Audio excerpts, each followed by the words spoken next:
No. Oups.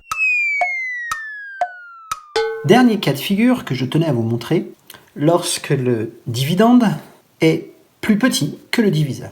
On commence sa division comme d'habitude, sauf que très vite on va se dire mince, 5 dans la table des 6, j'aurai qu'un chiffre c'est sûr, mais même le 1 c'est trop grand. Qu'à cela ne tienne, nous allons mettre 0.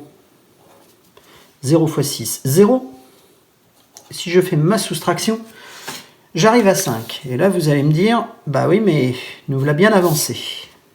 Oui, mais maintenant que nous nous sommes débarrassés de la partie entière, nous allons pouvoir diviser la partie décimale. Seulement maintenant, je n'aurais pas eu le droit d'aller chercher directement les dixièmes tout de suite. Donc je vais faire apparaître ma virgule, et j'ai décidé que cette division, je la poursuivrai jusqu'au centième, parce que elle ne s'arrêtera jamais, et imaginons que nous partagions 5 € entre 6 personnes, ça ne sert à rien d'aller au millième, vous savez que les centimes s'arrêtent au centième. Donc je mets ma virgule, je fais apparaître ma ligne rouge pour séparer la partie entière de la partie décimale. Cette ligne sera très pratique pour lire mon reste tout à l'heure.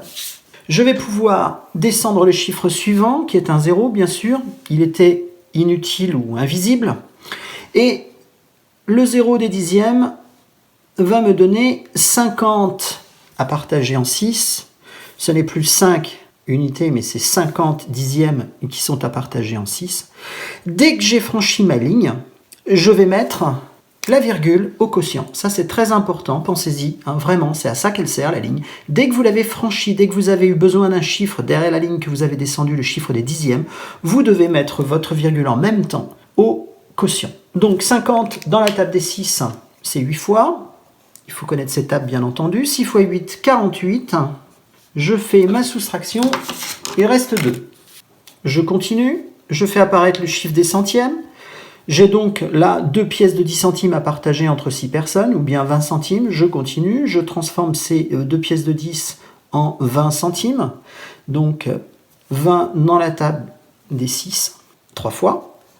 3 fois 6, 18. Et là, j'ai bien compris que ça ne s'arrêterait jamais, puisqu'il reste encore 2.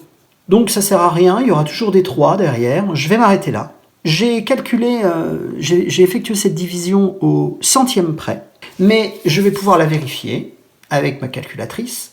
Bien sûr, ce n'est pas un quotient exact, c'est un quotient approché, ou on peut dire quotient inexact, puisqu'il restera toujours 2 petits centièmes, donc 2 petits centimes que je ne pourrai pas partager. Cela va me permettre d'écrire précisément mon reste. Mon reste n'est donc pas 2, mais 0,02 €, c'est-à-dire 2 centimes. Je vais pouvoir faire ma ligne de vérification. Je vous rappelle que c'est toujours pareil. Le diviseur multiplié par le quotient plus le reste qui doit me redonner le dividende. Donc je vérifie ça avec ma calculatrice. 6 fois 0,83, parenthèse, ça veut dire que là vous appuyez sur égal sur votre calculatrice pour pouvoir faire un résultat intermédiaire. Vous ajoutez votre reste. Attention, je le répète, ce n'est pas 2, c'est 0,02. Donc toujours l'intérêt d'avoir ce trait rouge pour voir où j'en suis et quel est mon reste mathématiquement.